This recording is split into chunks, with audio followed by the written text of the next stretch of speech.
So hello and welcome back to the 22nd episode of the International Greenkeepers Fire podcast. Today I have Victoria Fiander here with me, who is an ex-colleague when we worked at Wiltshire College. We've been through a few things, to certainly say the least. But we're here today at Swindon Supermarine to talk about a few different things. One of the things is being a woman in the sports turf horticultural sector, but also about Victoria's new opportunity and venture that she's taking now and where that's going to go in the future. So first of all, Victoria, for anyone that hasn't met you, would you like to introduce yourself? Yeah, so I'm Victoria Fiander, and I've been working in industry for 27 years. Been lucky enough to work across all industry sectors, so that's been a really good experience. And had no intention really of getting into horticulture or any of the other sectors, just happened by chance. So I started off life as a garden centre manager in Homebase, which to this day I still maintain was one of my favourite jobs that I've ever had. And a brilliant employer to work for, Sainsbury's, who actually bought Homebase. We were trained for everything that we did. We had great managers who supported and developed us and mentored us, and it was a fantastic company to work for, and gradually then branched out being self-employed and running my own company and taking on jobs across the various sectors. Yeah, it's fantastic, and I know there's obviously a few more little bits in there, but it's certainly a good starting point, that's for sure. But I want to talk about a little bit as well that you didn't really mention is your work in Asia, which obviously massively inspired this conversation with international greenkeepers being exactly that, working overseas. So how did that come about? Well, I think one of the things was you never know where your life's going to take you, and I think for me, having the experience from Homebase to go to Hadlow College and learn horticulture as a qualification was probably my biggest opportunity to open up a lot more doors for me. I didn't really do terribly well at school. I grew up on a farm, stud farm, where my mum bred horses for a living, and I spent most of my life outside, either grooming horses, riding horses, helping exercise them, milking goats, collecting eggs, building dry stone walls with my dad. I spent my whole life outside, and then when you put a girl like that in an environment, in a classroom, and expect them to sit there for 6 hours a day, that didn't work. And I become quite disruptive. I was the class entertainer. Nothing really got absorbed in my brain, and because I didn't show any academic ability, people thought that I didn't have any academic ability.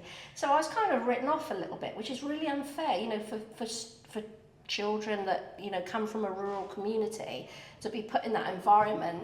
You're not used to sitting still in a classroom, so I found it really quite boring. So, for an employer to then take me at my best and give me an education is then when I started to thrive.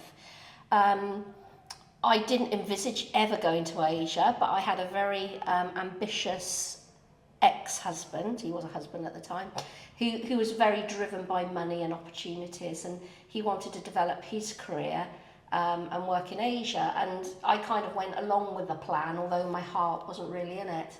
And although I didn't have any doubts about my marriage when I went, that marriage soon quickly fell apart when I realised that he was a massive playboy who spent most of his nights out socialising clients. And I was a stay-at-home mum left with 3 children. It did take a complete different change of direction. So when people say to me about my career after that, when he walked out and left me with 3 children, it wasn't about having a career, it was about putting food on the table, it was about keeping those children in clothes, keeping a roof over their head, and bringing money in to meet all those demands, especially being, for me, the main wage earner in our single hub, if you like. So when I took on jobs, and when I took on 27, or I think it was 29 hectares of sports turf, I didn't think about whether I could do it or not. I just thought I had to do it because the money was so big.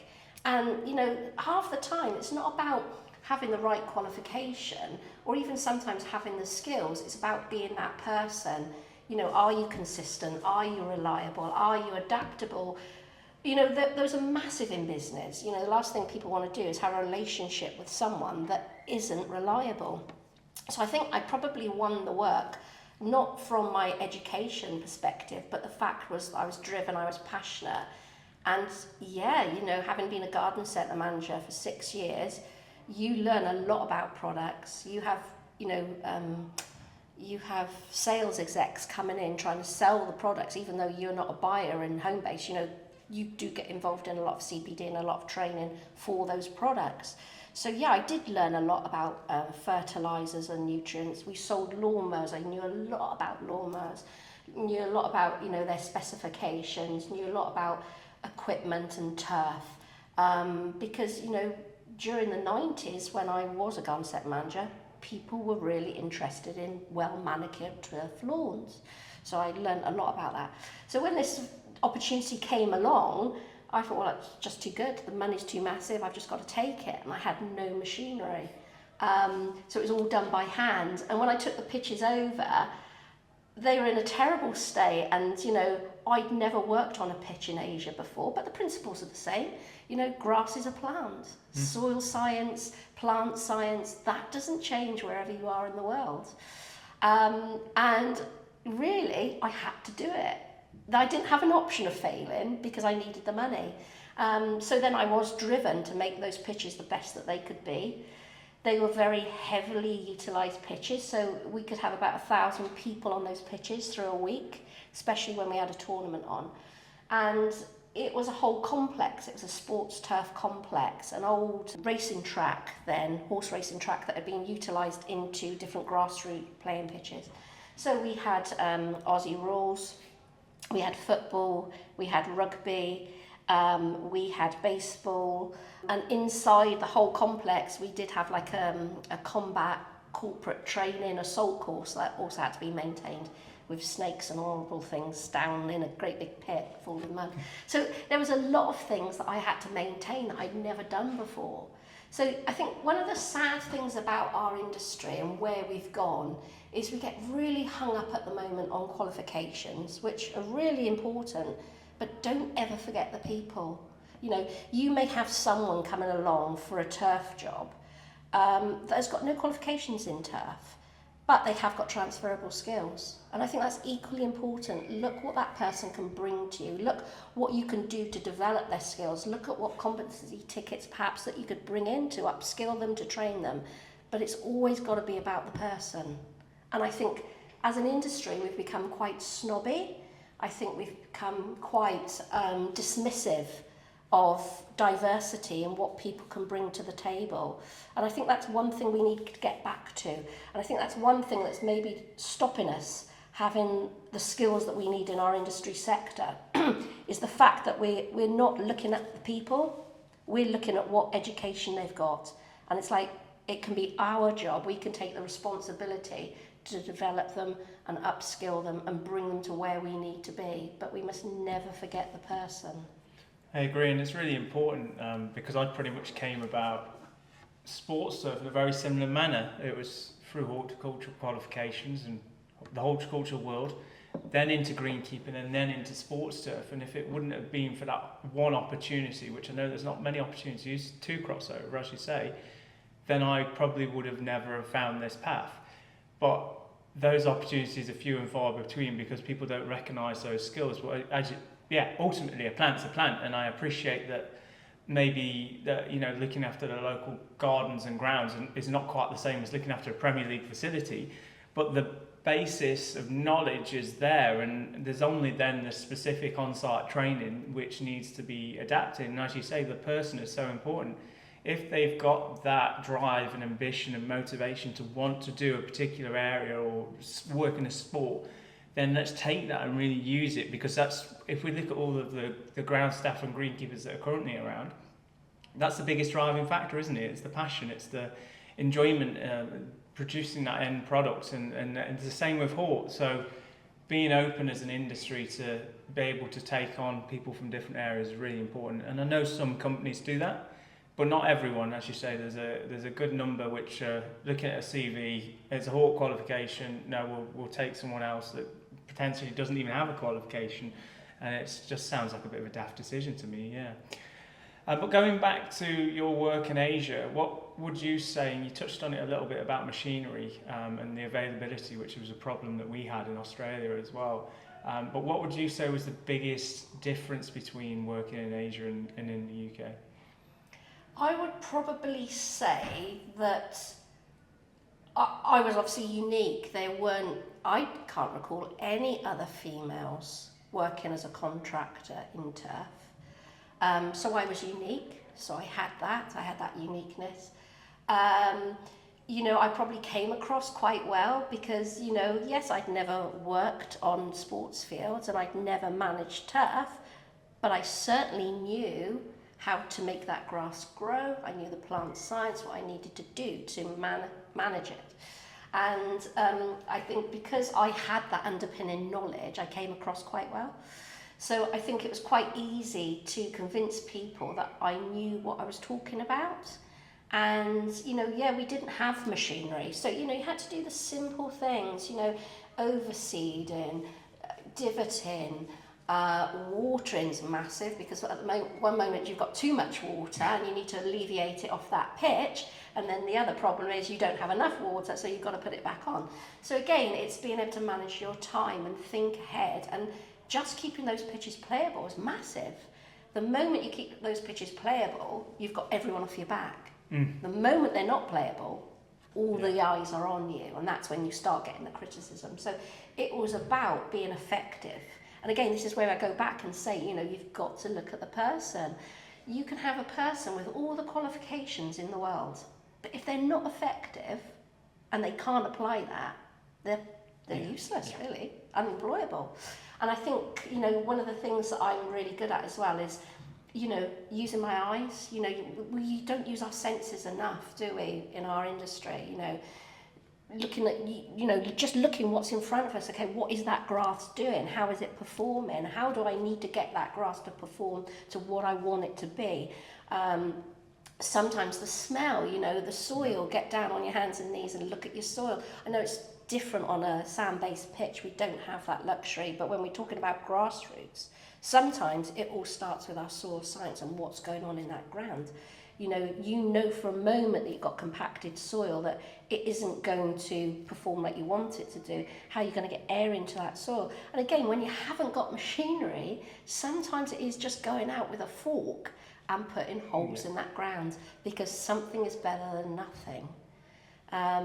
Obviously then, when the government started taking notice, and we did have a productivity and a benchmarking study that was performed, we started getting innovation funds to get machinery, which was great because then you could get an aerator in and then you could do regular aeration. I remember having an argument with the Jacobson supplier.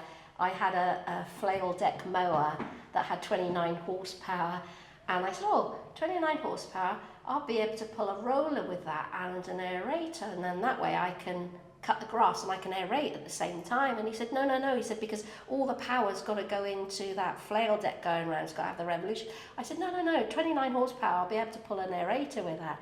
And these guys were absolutely amazed to see me driving around my pitch, and I was cutting the grass, I was aerating it. So every time I cut the pitch, my grass was being aerated. No difference to the performance of the lawnmower at all. And, I was being told, and I thought, no, I'm going to prove them wrong because I don't believe that. It's a diesel-powered engine. It's got the mechanics to do that. And if you look now at Kubota electric tractors, I think they're only 29 horsepower as a tractor. So you're telling me that can't cut grass and pull something at the same time. So for me, it was great because I was able to do two jobs with one piece of machinery. Vice versa, I could put the roller on, especially as I had cricket as well, maintained cricket squares as well. So that meant that the grass was getting cut and I could roll it as well, especially if we got a lot of moisture in the ground. Of course, using the roller was great to draw up the moisture out the surface so it could dry. So two methods there for using the roller for me. So it was challenging times, and it was great, actually proving men wrong. I did know what I was talking about, and I could make it work. And, you know, I picked up lots of work then. You know, once people could see what I was doing, I picked up lots of work, going to schools, doing contracting there, you know, pitch renovations. You know, the biggest problem was actually getting a lorry then to transport my machinery around to the site. I know that well. Yeah, being allowed to store diesel, that was another problem. Obviously, having machinery, you want to store diesel. And it was really funny that my kids one time, we had you know, being a single woman in Asia, there's a bit of stigma there because most people that are out there are married or in family units. And, you know, I'd go and pick them up from school and I'd have muddy boots. My hair used to be a mess with no brush through it. And they say, oh, Mum, that woman's staring at you. And I always used to joke and say, don't worry, kids, I've got more money in machinery than she's got in diamonds. And it was always a joke because her diamonds couldn't earn her money, but my machinery could. And, you know, that's how I survived. Yeah. So for machinery, it's been a massive part of my life. And also being a woman, I you know, other women may disagree, I don't know. But for me, I'm not as strong as a man. And do I want to spend my whole day, you know, digging holes and lifting heavy, you know, barrows of sand and soil? No, I don't. If there's a machine that can do the job for me as a woman, that's what I want. And, you know, it's more cost effective to buy a piece of machinery and look at your labour over those few years and then the injuries you would have had. And economically, it makes sense. It may seem like a hardship buying that piece of machinery, but from a woman's perspective, the less physical work I have to do, the easier it is for me. I'm very much of the same mindset now. Especially now, having seen the technologies and advancements which have come across in the last few years, you know, electric-powered wheelbarrows. Brilliant. It's a no-brainer, isn't it? You know, you think of how many people are mauling things, and then by the time they're thirsty, their back's gone, and we can remove all of this out of the job and make it significantly more enjoyable now. And you know, and that's throughout as well. That's not just a little corner of the industry. That's the whole thing. But these experiences, Vic, have obviously transformed you into the person you are today, which has been fantastic. And a route that you now are going down, or have been down in the past few years in particular, is the education and the education sector of horticulture and sports turf in particular. So how did that come about then? What was the transition back to the UK like, and then the movement to where you are now? Yeah, I think it's really, really hard. I think it's really hard for students, you know, probably that come from a background like me, that are very practical. You know, I had no problem getting on a horse and riding a horse or growing vegetables, but actually sitting down and learning was massive for me. And learning doesn't have to be like that. Learning can be fun. It should be fun. Why on earth do you want to sit down for 6 hours without something being fun? And which is why I became the class clown, because I wanted everybody else to have fun. Yeah. And yeah, I used to get myself into trouble, got suspended from school twice because of that. But you know, when I come back to the UK, obviously I'm getting older, I'm 55 now, and I've loved my life, and it's not a sob story, and you know, it's not a pity story. Yes, my ex-husband walked out and left me with 3 children in a foreign country, but my opportunities that I've had and the life I've had have been amazing. And I always think back, that's because that one employer saw the best in me, and they developed it and they nurtured it because they could see the person I was. And I think that in schools, we're missing out on a huge opportunity. We're not looking at those individuals. There's no individualised learning. So when I've had students come across to me on apprenticeship, and they've had to resit their functional skills, or they've realised that at the end of the apprenticeship, it's tough, yeah, you've got to sit exams, and they're not easy exams. You've got a multiple choice test, and then you've got a whole day of practical exams that can take up to 7 hours, and a professional discussion, and they say, I can't do it, I'm going to fail, I'm no good at this. And it's like, well, whoever told you that? But it's something they've began to believe from their environment in school, that they're no good, that they won't achieve. And that's so sad. And that used to really pull my heartstrings, especially being a mum with 3 kids, thinking, that's awful to feel that about yourself at such an early stage. I can understand when you've gone through your life and you've had your ups and downs, that you'd feel that about yourself. Because I know I have, I've felt rock bottom and felt that I'm no good. And you think to yourself, but at a young age, why do they feel, or why are they made to feel like that? So I think for me, it was a no-brainer really that I've enjoyed myself. I've put my three children through university, they're growing up, I've got a grandson, I'm happy in my life. What a wonderful time then to be able to nurture the next generation. So it's no longer about me, and that's the enjoyment part. But let's give these, young people the same opportunities that we've had to have these amazing careers. And, when you look what's coming up on LinkedIn in terms of salaries, it's good. You think, wow, head gardener roles that are offering 50,000 and a house. There's definitely the salaries coming through. Even in sports turf, some of the key positions, on Premier League pitches, massive, fantastic. But, let's help them get to that ability. And it's going to come with nurturing. It's going to come with individualised learning, because we're not all the same. And we need to adapt those teaching methods so that they can still have the opportunity to thrive and build their career. So yeah, that's where that's come from. Yeah, I always find education interesting as a word, and I say to people, well, what's the first thing you think of when you think of education? And it is, as you say, sitting in a classroom with a pen and paper. However, it's so much more than that, and the diversity of ways that people learn, and it's probably the most well seen in our industry because of that. You think of lawyers and other industries which would be more desk sort of learning based, and they thrive in that. But then you look at the people, well, I'm generalising, but you look at the majority of people that work in those sectors, that's how they learn. Whereas, yeah, you look at horticulture and sports surf, and actually everyone's got tools in their hands, and they learn by seeing and identifying, by communication and talking and actually being present and doing. So for myself, it's been very similar as well. It's how can we deliver this in a better way to help nurture and educate, and obviously your statistics with the apprenticeship as well pretty much speak for themselves, don't they? You've done a fantastic job, and we've seen students come through from all ages as well, which is only beneficial to the industry. So what would you say for you then, in terms of teaching students, has been the biggest challenge? And I know we just spoke a little bit about learning styles, but outside of that, what's been the biggest hurdle? The systems in which we operate. I think we've got to get better at that.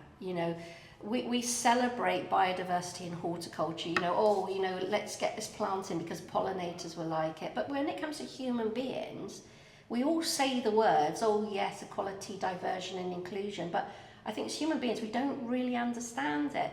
And that means that, when you've got, a classroom of learners, they are all individuals and they need to be treated as such. And that's where I think when you're doing your practicals outside, it doesn't have to be, okay, well, I need to teach the theory, so therefore I'm going to spend an hour and a half in the classroom with a PowerPoint. It doesn't have to be like that. When you're delivering a practical, you can get the learners coming up and you can get them demonstrating. You can get them working in pairs, so they are working together to do the practical. You're imparting information when you're doing the practical. So I think we've got to change our way that we deliver things, and that's what's difficult. The systems that we work within are very rigid. So I think they've got to be more adaptable to individualised learning. And I think where I've been lucky in this last 5 years is that industry has been fantastic. And I didn't realise that you can get whatever you ask for, but you've got to ask. And industry have just stepped forward and provided me with everything that I need to support me. And I think that I've been able to deliver a fantastic education because of that, because we've had that relationship where we can go on a trip. So we've been to Melcourts and we've looked at how compost has been made and how it's distributed. And we've looked at the demand and the supply. We've gone down to Bournemouth Football Club, haven't we? And we've looked at the playability of surfaces. We've looked at the renovation activities. We've looked what affects the playability of those surfaces and the environmental conditions. So, we're not sat in a classroom learning that. So do we need to be in a classroom learning that? That is the question. And why are we still doing that? You know, and when we look at the national average for achievement of apprenticeships being as low as 65%, where have we got that horribly wrong? It What's raises going a lot wrong? of questions, doesn't it? It does. Because an apprenticeship is the pathway into a lot of industries. So if the pathway is nearly half the people can't make it through it, there's clearly an issue. And whether that's if the pathway is too difficult, or as you say, it's been delivered in the wrong manner, or maybe even there's other issues that we aren't seeing within the training providers. There's clearly something isn't going quite right, because to me 65% of people achieving apprenticeships isn't a good statistic.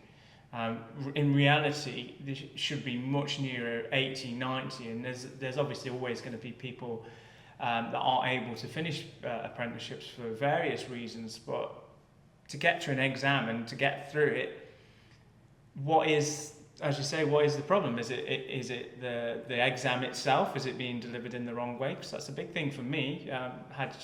We've had students that very well practically minded and would quite easily put across everything, but you put a piece of paper in front of them and tell them to circle some multiple choice and they fall apart, because that's not how they like to give information back. Whereas if you sit and then have that professional discussion and ask exactly the same questions without any prompts, or things to choose from, they'd give you the answer. So it sort of almost proves that part of that is maybe not quite as fitted as it should be.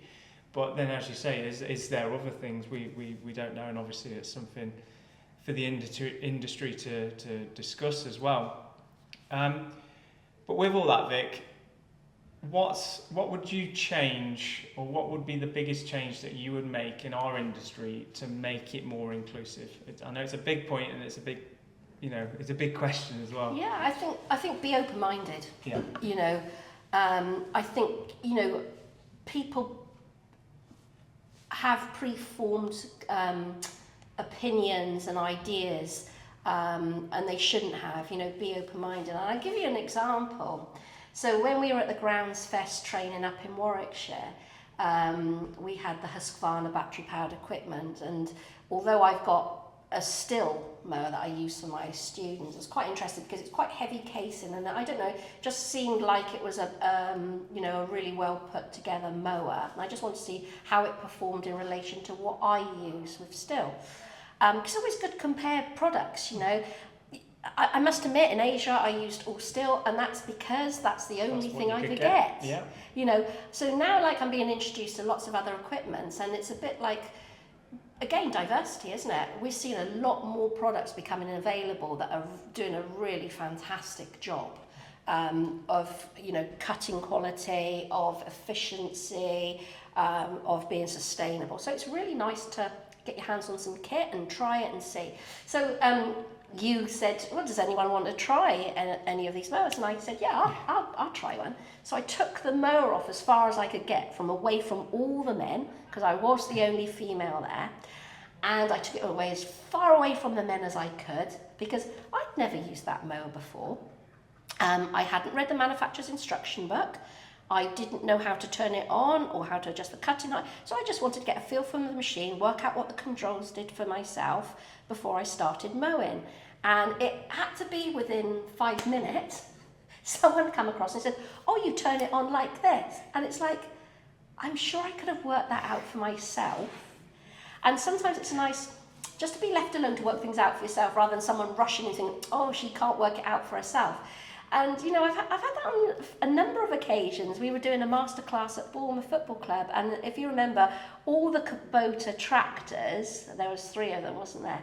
They all had their dipstick all in different locations, and we were trying to hitch up the PTO, and I couldn't get the PTO to go in. And I know someone that was there, that was an employer at the time, said, oh, I thought you knew everything. Aren't you supposed to be an expert? And it's like, well, again, although it's banter, yeah. I guess you could say, it can be quite offensive, because every piece of machinery is different. And that's why we've got manufacturers' instruction books, and that's why we should read them so we can familiarise ourselves with the equipment. So don't always assume that someone's not going to know how to operate something or do something.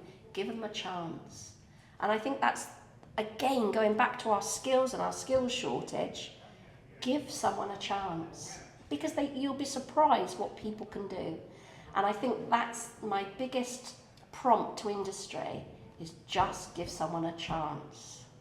Yeah, 100%, and I couldn't agree more with that. And some of the people that I see that have come into the industry through various other methods as well, it just has been that one opportunity, and not all of them have managed to make it. A few of them have gone and left the industry, and we've had students that have gone and left and gone on to other things as well. But without this opportunity, they would have never also have got to that point in their career. So it's just about creating that positive starting point, isn't it, which is really important. And they may come back. They could, just because they've left doesn't yeah, mean to say they're not going to come back. They'll have that skill for life. They're qualified, they have the certificate, they have the skills, and as you say, yeah, there is actually no reasoning behind them coming back in the future. So with all that, Vic, what would you say would be your proudest moment in your career so far? Oh, you know, it changes week by week. Sometimes it's like when my kids say to me, because like, you know, I'm amazed at my children's careers. And I think it's probably the biggest sacrifice I've made as a woman is putting my children first. You know, taking on this work was quite daunting. You know, like I say, I've never managed turf before, and I took on those contracts. And, you know, when your kids say to you, oh, Mum, you're so cool. You know, and looking the other day, my son-in-law's building my website, and I'd had some design and build projects, which I did as well. So my company was kind of mixed up with probably 70% turf management. That was my biggest income because of the amount of contracts I had. I'd probably say 20% was design and build, and then the last 10% was corporate maintenance or domestic landscape maintenance. And he's building my website, and he said, right, what photographs have you got? And going through some of the designs that we've done and some of the things that we've built, and he said to me, you didn't do that. And I said, yes, I did, because I am a joker. Yeah. You know, I'm always laughing. You know, we've got a lot of laughter and humour in our family. So when I've actually done something serious, yeah, I have to pinch myself and come back to reality. And they can say to me, oh, Mum, you're so cool. So for me, if you say that now, I'd say to you, it was a couple of weeks ago, I went to a National Garden Scheme open garden, and one of my former apprentices had been promoted to, I think it's senior gardener, and she was directing the tour around the garden with the head gardener, and I kind of just snuck in behind all the other people. She knew I was coming because she'd actually bought me the ticket, and I just stood there with my mouth wide open because I'm thinking, how has she got that good? You know, from someone that had come from Thailand with her husband. She'd had a great education because she'd got a degree. She had to take her functional skills again because her university wasn't compatible with what England wanted. That didn't put her off. So she achieved all her functional skills. And yeah, I mean, it's a big transition coming over from Thailand and learning about all the plants here and the different environment. And there she is as a senior gardener in a really high-end garden, who I can't disclose. But I looked at her and I thought, how did you get that good? That's massive. And then she shouts out, that's my tutor, that was my lecturer. And I thought, oh my God, she's as proud of me as I am of her. And I think that's a lovely relationship. And I think that happens a lot with my students. And that's what makes me proud. It's no longer about me. It's about them. And you know, we've brought some fantastic talent in through sports turf. And we've nominated a number of them, haven't we, for the Landex Student of the Year Award. And I think that probably is my greatest achievement, is seeing what talent I've helped create. It's fantastic, isn't it? And that's what kept me going with the apprenticeships for as long as I have. It was, and now it's got me to the position, and yourself, where we're looking at training in other manners. It is in a few years' time, looking back to see what's been put back into industry, and it is remembering those people that gave you that fun and educational and interactive education. You know, we look back at some of the courses that I've even done now over the past few years. There's some which have been terrible. You know, it's sat in front of the presentation. But then there's been others that we've done, that we did together, for example, with the instructional techniques with Janice. The best course that I've ever done, ever. And it was very, very little presentation. It was all talking, it was all doing things, and it was choice and options and different delivery methods and more methods delivered to us, should I say. And that just made the world of a difference now, and I'll remember that course forever. And I remember so much of the information as well. And like yourself, not fantastically reminded or fantastically well at remembering things. You know, we've got a football game going on outside of us, and I'm spending more time looking at that, which tells you exactly where my mind is. So to be able to have someone put information in my brain that stayed is just phenomenal, you know, and it's like yourself. But no, that's brilliant, Vic, and really sort of hits a note with me as well, so I can agree with that. We're going to run through some quick fire questions, and I've got a couple left to finish off with because I'm conscious of the time as well. First of all, what would you say inspired you to pursue the career in the sports turf? What inspired? I think when you see legends, I mean, when I was doing sports turf in Asia, I didn't have role models, and even being a woman in horticulture in the garden centre, Charlie Dimmock was probably the closest thing I had to a role model. And that's sad, isn't it? Just having one role model, you know. But now, like Ian Lucas, Bournemouth Football Club, and people hate it because they always say to me, "Oh, we all know that Ian's your favourite." Ian is just one of the nicest guys that's really invested in developing young people. Well, not even young people, career changers even, but he's so committed to getting those skills into industry. You know, when we've been to Reading Football Club, you know, and Scott and Jamie and David, yeah. You know, how passionate they are and how amazing they are at what they do. You know, they're fantastic role models. And I think we're so lucky, aren't we, to have these people in key positions that we can show off, you know, as pride of our industry. Simon Moore from Fleet Line Marking, what an inspiration he's been. You know, he goes and shouts about education and tries to bring more people in. We've Robert Jacks from the Howardson Group. You know, so we've got these key people that we keep going back to because they're the most amazing role models. And this is it, and a lot of that is, as you say, from us going and having the conversations with industry over the past few years, and they've been really accepting. And the reason why we do keep banging on about the same names is because there is others out there, but these are the people that are there every day, happy to scream and shout about what's going on. So what would you say then is your favourite part about working within the sports turf sector? I think it's collaboration. I think it's that joined up approach. You know, it is tripartite. It is the student, the employer and ourselves. It's the camaraderie, it's the trust, it's the respect, it's the faith in what we do. For me, they're like, you know, it's a little bit like honour, isn't it? You know, we've moved away from those morals, haven't we? Yeah. But for me, they're really important. And that's the bit I've really enjoyed, is the friendship that we've built up with those people, you know, and I think then, you know, the respect has come from that. And I think, you know, that's partly why my achievement rate was so high, you know, for this year. I think it might have even moved up because I did have one more student go through after I announced it was 95.4%. I think it's gone up higher because I had another one go through. So, but I think that's the reason why it's so high, is because I've got great people who support me. And, you know, the students have benefited from it. And that's ultimately the reason why we do it. So if you could switch roles with anyone else in the industry just for a day, who would it be and why? And I think I've already got an idea of exactly where it would be. But go on.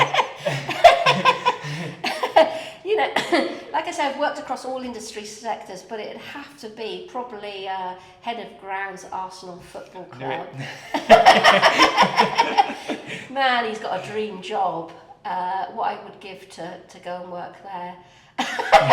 But also probably Joseph from David Austin Roses. I mean, you know, like I say, you know, going back, you know, and working across all industry sectors, there's such a breadth of careers that I've introduced my learners to, you know, to look at the rose breeding program that David Austin have, and being allowed a behind the scenes production tour to teach our learners about. Absolutely amazing. And, you know, when you meet these key amazing people, you know, shout about them, celebrate them, you know, put them on LinkedIn. Janice, you know, I'm always adding her on my LinkedIn posts because, like you, that day we did that course, it was probably a time where I needed a pickup. You know, for my students, I'm their everything. I pick them up, I tell them how I can achieve. I don't have anyone like that, except for obviously you, because we work closely together, to inspire me to go on. And Janice come along probably when I needed her, when I was at a really low ebb, because for me, like I say, it's the systems that we operate within that can stop us from succeeding or achieving our students, because there's so many barriers there. And I think Janice just put the belief back in myself that I can do this and do it well. So, yeah, shout about the people that, you know, are great role models. Celebrate them. I agree. How would you say you unwind and relax after a challenging day of work, which is probably every day? Oh dear, sometimes, you know, music, I love music. I mean, music can touch different parts of your soul, can't it? You know, it can make you happy, it can make you sad, it can make you mad, it can make you crazy. Yeah. I mean, I love a bit of AC/DC. You know, who made who, you know. And again, you know, one of my favourite moments with my kids is taking my son to see AC/DC in Melbourne, and it was just me and him. Never been to Australia before that, I don't think. And it was just crazy, phenomenal. And coming away from the cherry bar that we went to while we were waiting to see AC/DC, I actually had a cherry then tattooed on my ankle as a memory, because they didn't have a t-shirt. And I said to my son, that's it. I said, when I get back home, I'm going to have a cherry tattooed on my ankle to remind me of this moment. And without that fantastic career, although it didn't seem like a career at the time, you know, earning that money, I wouldn't have been able to take him overseas to see his favourite band, to inspire him. And I think those moments are precious and important. Family's really important for me. That's it, and we often forget that there is a much bigger picture to everything that we're doing, and as much as we enjoy the job, yeah, family, friends, and the social environment and the life that we create for ourselves is just as important as the work that we do. And within the workplace, the life that's created there as well, because if we enjoy every day and we're outside or we're doing the things that we want to do, it's not really a job, is it? You know, you're getting paid to do a hobby, essentially, at that point. And a lot of people say it, and it's a cliche, but I think it's very much true if you find the right aspect of what you enjoy. So what would you say has been the most unexpected moment for you? Oh, the most unexpected moment. Well, there's quite a few of those as well, actually, given my age. You know, some that I can't really talk about because I have had some really high-end clients, and obviously you can't disclose what you do or who you work with sometimes. Yeah, I have that as well. Some of those moments where you just have to pinch yourself that I'm actually working to the standard of excellence, and at the time it seems unbelievable that you're doing it. Yeah. And you just have to take a moment and think, yeah, actually I am good at what I do, because there's no one to tell you. And I think that's also something we need to bring back into industry. Don't be frightened to tell people, that's fantastic, that's really great, well done. You know, because I don't hear that enough either. And like I say, you know, we want to keep the skills in our industry. It's about celebrating everything we do and having fun while we do it. This is it. And I always say, sometimes, every now and again, I'll think back to some of the crazy things that we've done or been a part of, and overseas, and the various shows and people we've visited and places we've gone, but then like playing football at Wembley. That's the sort of thing. Oh, that and we I need, thought your favourite time was me in my Father Christmas suit in goals. In goals, at college. At Was that not your favourite time? Yeah, it's up there. In Wellington boots. In Wellington boots. But it's times like that though, and it can be the smallest of things, but it's something that you remember, and it really you take it with you, don't you? And it's, as you say, it's the camaraderie, and the students loved it, and everyone had a great time, and will forever remember that day. So it's really good. I'm conscious of the time again, so I'm just going to ask you 2 more questions, and then we'll round up the podcast. What advice would you give to new people that want to join our industry as a whole? I'd say go out and ask questions. If there's a company you particularly like the look of, and you think, oh, I like the standard of work that they produce, I like their professionalism, reach out, say, can I come and have a try at day, or can I talk to you? Because I think that's the one thing that our industry is great at, is offering help. And I think all of us are on this drive to make sure that we meet the skills gap. So I think to people, just have a try, give it a go. Don't be frightened. The only barriers you have are the ones you put there for yourself. So, you might like the look of, ballet dancing. Go and give it a try. Maybe you've never thought of a career on sports turf. Well, you're not going to know unless you get on that sports turf and try it. But there's lots of people that you can talk to, a lot of associations that you can reach out to and say, look, really fancy this career. Who can you put me in touch with? And just ask advice. That's great. And that pretty much leads me on to my next question, really. So International Greenkeepers Hire, and the opportunities like yourself that you've had overseas and I've had, what would you say or would share about International Greenkeepers? What would you say to other people for reasons to contact us? I think the world is a small place. It doesn't have to be a large place. I think the experience you'll get from working with different cultures in different environmental conditions is huge.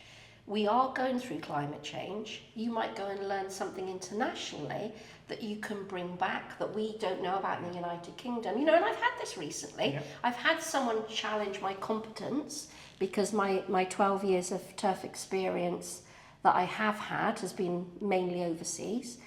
And, I've tried to point out that I've actually got a lot of knowledge that I could give because we've had lots of rain, and then we've had no rain, which is what we're going through in the United Kingdom. So you're always going to have those transferable skills.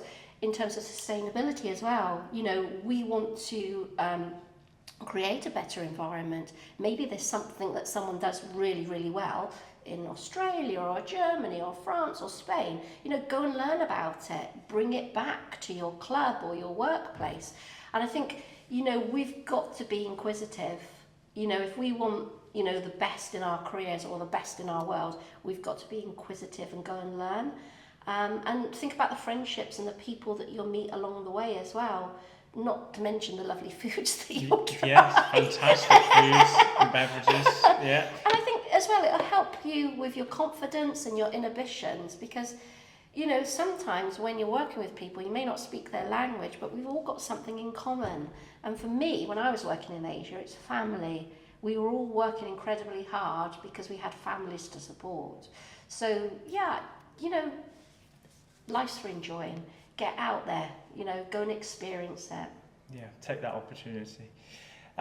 So to round off with then, Vic, obviously it's been fantastic chatting, but I want to talk a little bit briefly about your next steps and where you're planning on going and in Tropica.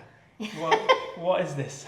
Do you know what? It's really funny because my fiance actually thought of the name because even my daughter's tattoos is all tropical flowers, and it's what we love and what I know, and it's what I've planted a lot of my life. I mean, I've touched and planted some of the most beautiful exotic plants in the world and done a lot of artwork. We don't talk about the artwork that I've done, which again is still quite a male-dominated industry. And then when you see little Vic roll up, and I think, no, she couldn't possibly. And actually, Vic could possibly. And Vic has all her chainsaw tickets, and Vic's been 30 feet up on the air in the MUP, maintaining and even conserving trees and transplanting them to locations where they can grow, where we've had development going on and where we've had to conserve a certain amount of trees for that project to go ahead. So yeah, where I'd like to go with this now is, I've got a belief in how I think that good education should be delivered. And that's, being backed up many a time working with yourself, talking to Janice, obviously doing competency tickets at Greenway training. We all seem to have the same vision in our mind of what quality education looks like. And that's what I want to be part of, making sure that what we deliver is industry-led, that it's, enjoyable and it's fun and that people can engage in it and get something out of it. So that's where I hope we'll be developing. Also getting asked a lot for bespoke training courses, pruning, lawn maintenance. So yeah, hopefully we'll be developing some good training moving forward. We've got a real pathway on the educational front, and as you say, we plan on working with yourself and the Groundsets Academy to really move that forward. But then in terms of consultancy as well, obviously in design and the implication of that, there's another aspect to Victoria as well. Yeah. You want to touch on that briefly? Yeah, design is, it's lovely because you always start off with a blank canvas, don't you? And you get to make it as colourful or as bright as you want. And it is lovely. It's a massive adrenaline rush because, you're working towards timescales and budgets. And, sometimes you think to yourself, I'm not going to be able to pull that in on time because you're also working with a lot of different people. And that's a massive passion for me. I still love designing. I don't do so much of it now, but it was really great to teach students about planting combinations, and colour combinations, and what are the benefits of different landscapes and softscapes and how they work together and what an important part they play in our urban greenery, especially having worked in such an urban environment. So yeah, that's another string to my bow, if you like. And again, I probably won't be doing so much of that unless it is, requested. So probably limited on doing garden design, but I will be available for consultancy, which is still a big enjoyment. That's good to hear. And then obviously I'll put the link to your LinkedIn profile in the description as well. But is there anywhere else that the listeners can contact you via? Yeah, I'm just getting my website built by my lovely, clever son-in-law, which will be live soon. So I'll also put that on my LinkedIn profile. So yeah, have a look for it. And if you do want some training, if you've got any requests, anything that you think, and it's surprising the amount of people that come to me and say, oh, would you be able to do some training on, just letting the gardener know what I need them to do because the communication's so bad. I've got asked about that. And, you'll never be surprised by what training people will ask you for. So again, we're just out here to help because we want to make this a really strong industry and make sure that everyone can benefit from it.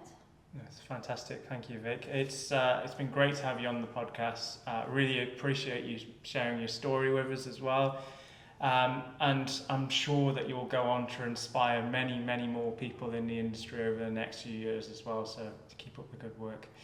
And so thank you for everyone listening as well. And Vic, have you got any final things you'd like to add before we just finish it? No, just enjoy what you're doing and, just keep building those skills because you don't know one day when you're going to need them or you're going to need to diversify. So just keep building those skills. They'll be with you for life. Fantastic. See you all soon, or you'll hear us all soon, so to say. Thanks, Brad. That was fun. Amazing.